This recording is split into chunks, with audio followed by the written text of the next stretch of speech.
अथ षष्ठस्कन्धः नामस्मरणमाहात्म्यम्। षष्ठे स्कन्धे समीरितम् अजामिलस्य चरितम् यमदूतसमागमः। दूतानां विष्णुयमयोः संवादः पापनाशनः। दूतानां तु यमेनैव नाममाहात्म्यवर्णनम्।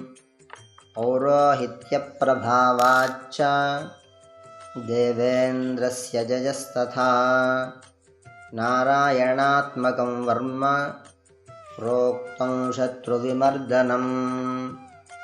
वृत्रासुरसमुत्पत्तिः वृत्रयुद्धमतः परम् पराजयश्च देवानां देवचिन्ता प्रकीर्तिता।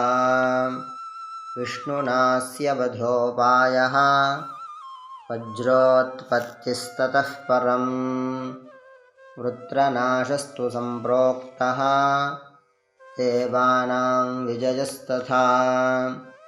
चित्रकेतुसमाख्यानं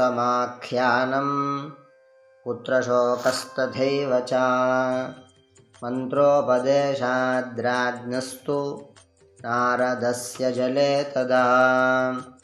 विद्याधराधिपत्यञ्च रुद्रहास्यमतः परम् पार्वतीशापदानञ्च स्वलोकगमनं स्मृतम्। व्रतं पुंसवनं प्रोक्तं मरुताञ्च समुद्भवः। एकोनविंशतिरध्यायाः षष्ठेऽस्मिन् सम्प्रकीर्तिताः। इति षष्ठस्कन्धः।